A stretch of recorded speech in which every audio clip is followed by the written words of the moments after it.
Scap definitely pointed out some good stuff in BJ's video. I'm not sure what BJ's is. Well, let's point out some good stuff in this video then. Right? So one thing I heard, like I said, the new goalposts. He said that his video today, their opponents have been terrible during the stretch. Okay, well let's tackle that. I'm glad you said that. So someone said that the opponents, the last 9 games, they've played 9 games without Jokic. 10 if you add the game that he got hurt in. But he started that game, so officially that game is they've had 9 games, they're 6-3 without Nikola Jokic, right? Without him starting the game. And like I said earlier, they played 3 playoff teams, Boston, Philly, and Toronto, right? When Toronto played the Denver Nuggets, they were number 2 in the East. Now they're tied they're number 4 in the East now, but number 2, 3, and 4 all have 25 wins. It's just that Toronto played more games, so they have 2 more losses than the number 2 team. So 2, 3, and 4 all have 25 wins, right? So that's Boston 2. I can't remember who's 3 and freaking Toronto was 4, but they all got 25 wins. But they played Philly, playoff team. I think they're number 6 or 7. Philly, Toronto, Boston. They beat all 3 of those teams. Right. So they played 3 playoff teams. So we can really stop there when he said that they're playing subpar. And let me put your comment back on the screen too. His video today, the opponents have been terrible. All right. So at least 3 of those opponents, this is not, remember, 9 games. So 3 of them was not terrible. This is a 9-game stretch. They're 6-3 in this 9-game stretch. 3 of them was playoff teams. 3 of them was below 500 teams that they beat. Right. So they beat 3 playoff teams, and then they beat 3 below 500 teams, and then they lost to 3 teams as well. And the 2 teams, the Hawks and the Brooklyn Nets, was 2 teams below 500. So they lost to 2 below 500 teams, and then they lost to a playoff team in Cleveland Cavaliers. All right, so take that for what it's worth. So I just want to give you the information. He said the teams was terrible. So basically what they're saying is we have to invalidate this 9-game stretch that they're 6-3 on because the team was terrible. Well, let's kind of evaluate the best stretch they had while Jokic was playing this season. They had a stretch of 10 games. They haven't played 10 games without Jokic as of yet. They got a game tomorrow. That'll be their 10th game without Jokic. So I only have a sample size of 9 games without Jokic, but I'm going to use the best 10-game stretch with Jokic. And I'm going to put it on screen. And the best 10-game stretch with Jokic, here we go right here. If you can look starting from game number 6, when they've played Sacramento Kings and they beat Sacramento Kings, they went on a 1, 2, 3, 4, 5, 6, 7-game win streak. Then they lost to Chicago. And then they beat New Orleans. That's 8 out of 9 games. And then they beat Houston. That's 9 games out of 10. That's the best 10-game stretch they had with Jokic. Right? Now, let's get into the facts about what they've done with Jokic. And let me take this comment down. This is what they've done with Jokic. Jokic has played and started 32 games. Of those 32 games, they have 10 losses. That means they have 22 wins and 10 losses. Of those 10 losses, they have lost to a total of, let me get this right, 1, 2, 3, 4, 5, 6 non-playoff teams below 500. Well, if you count the Miami Heat, they're 21-20. So they 1 game above 500. So they've lost to 5 below 500 teams. And then they lost to the Miami Heat during those 10 losses this season, right? So they're losing to below 500 teams with Jokic. Then if you take that 10-game stretch where they went 9-1, of the 9 games that they won, 1, 2, 3, 4, 5, 6 of them was against teams below 500, including the Heat. That's 1 game above 500. And then they lost to Chicago, who's below 500. So 7 games out of the 10 games they played was teams below 500, including the 21-20 Miami Heat. So the best 10-game stretch with Jokic was against 7 losing ball clubs. We can go a step further. Nikola Jokic has scored over 30 points in 13 games out of the 32 games he's played. I repeat that. He scored over 30 plus points in 13 games this season out of the 32 he's played.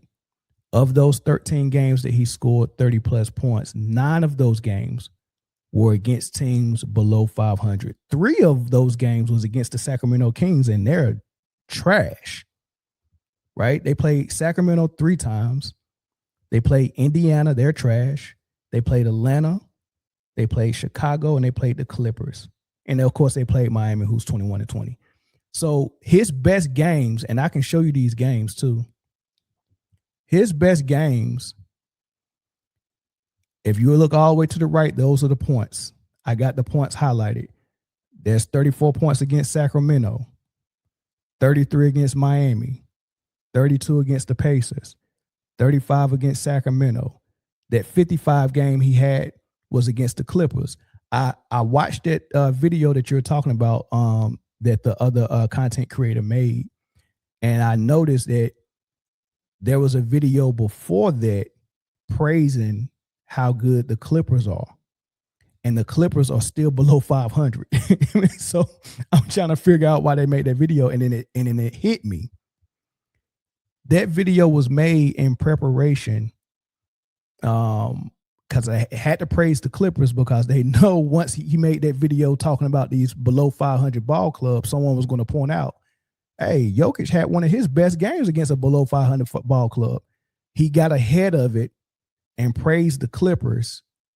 Oh, they're playing so great. They're a great team. That way, if someone ever called him out about the 55-point game that Jokic had against the Clippers, who was below 500, we can't invalidate it because I've already validated the Clippers as a great team because they're playing so phenomenal right now. But they're below 500 as well. So we're going to do this in the vacuum. The Clippers are below 500. So all of these 30-point games, there's another 36-point games against Chicago. They lost that game. Another 44-point game, 44-point game right there against Sacramento. But they played Sacramento so many times, and Sacramento's so trash. He had some of his best games against them doo-doo teams. 40 points against Atlanta. Looked like another 36 against Sacramento. So, like I said, I'll put his graphic back up.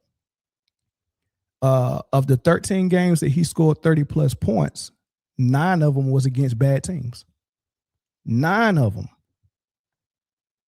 Where you at? Where you at, my dog? Where you at? Hold on. Where's my guy who started this conversation, putting up all those numbers against bad teams? Yeah. This backfired on y'all, didn't it? That sounds like LeBron. Don't change the subject, bro. Do not change the subject. I want you to call in tonight so we can have this conversation. Do not change the subject. Come back in the comment section. When I open the phone lines up, call in. Let's have this conversation. Right? So if we're going to invalidate games against below 500 teams, we got to take away 9 30-plus point, including the 55-point game he had against the Clippers. That's gone, right? And 13 or 12 other 30-plus point games, all against bad teams, 500 or below, including the 21-20 Miami Heat. Invalidate all of that. Invalidate the best 10-game stretch that Denver had, because 7 of them out of the 10 games was against losing ball clubs, right? We go do all that. And then we gotta put a little something extra on those 6 losses. 6 out of 10 of them coming to bad non-playoff below 500 teams. Look at that graphic, bro. Why? Hold on. Where are you at? Where are your comments at? Why are you running? Where are you at? Where did you go? I don't see you in the comment section no more. Where did you go? Where did you go? Read my net differential part 2. No, where did you go? I want you to come back, big dog. Come back in the comment section. Come back in the comment section. Come on, dog. I'm gonna open the phone lines up. You got to call in. So let's go back and look at these numbers again. So I put up this graphic, and if you look at the gray areas where Nikola Jokic was inactive, those was the games that they played without Nikola Jokic. They beat Toronto, they lost to Cleveland, they lost to Brooklyn, they lost 2 games in a row. Then they won 2 games in a row against Philly and Boston, 2 good games, right? Then they lost to Atlanta. I think that was a back end of a back-to-back. Then they beat now they're on a 3-game win streak: Milwaukee, New Orleans, Dallas. But they invalidated these games because these teams aren't world beaters. So we look at Dallas, yeah, they're struggling, but did you know that with Nikola Jokic, they lost to Dallas twice? December 1st, they lost to Dallas by 10 points, 131-121 with Nikola Jokic. What's their other loss to Dallas? Let me see if it's down here. There you go. Then a couple of weeks later, December 23rd, 2 days before Christmas, they lost to Dallas by 1 point with Nikola Jokic. So they lost to him twice, not 3 times. So they lost to Dallas 2 times with Nikola Jokic. But now that they beat Dallas without Nikola Jokic, we're not supposed to count it. But you was losing to them with Jokic. So are we counting the games against bad teams or not? Are we not counting it? Are we invalidating? What are we doing? Like what are we doing? So you thought somebody made a good point. You thought that a content creator made a good point about the records of the teams they're beating. But if you're going to invalidate those, you got to invalidate all of them. You got to invalidate every win they got against a bad team, all the points they got against bad team. None of that junk count. So it really looks like the best games Nikola Jokic has are against bad teams. Look at all those 30-plus point games against bad teams. But look at the teams when they play playoff teams. Look at the first game against Golden State. They might be considered a good team or playoff team. 21 points. Phoenix, they considered a playoff team. 14 points. Minnesota, 25 points. Right? There go another one. Golden State again, 26 points. Right? The Spurs, 21 points. And a loss. Like, you're playing Wemby. It's center against center. Show me something. You got something to prove. 21 points and a loss. Phoenix, another playoff team, 26 points. Right? So when he's playing these teams that are good and playoff teams, he fails to get the 30 points. There go Orlando, another playoff team, 23 points. And I'm looking at the red circles. That's 23 points against Orlando, 25 points against Houston, a playoff team. That's a 14 point against Utah. I don't know what that's about. But yeah. But when you play a below 500 team, you're getting 50 and 30 and 40. You got a 56 point game against Minnesota. Got to give you your credit there. So I'll put a highlight on it. 56 against Minnesota. That's a playoff team. Good job. And the win. And it was good job. Right? 30 against Orlando. 34 against Orlando. Good job. So you got some sprinkled out there where you go 30 plus against a playoff team. But most of your 30 plus point games are against non-playoff teams, my brother. Non-playoff teams. 13 games, 30 plus points, 9 of them against below 500 teams. So what are we doing? What is the rule for a game against below 500 teams? Guys, can't do that, man. That makes too much sense. Yes, it makes too much sense, dog. It makes too much sense. I must have got it confused. Apparently, it only matters if you beat the right teams without your star to prove yourself right. So when you beat a bad team with your star, count it. If you beat a bad team without your star, don't count it. That's the rule. If you can't, I can't make this stuff up.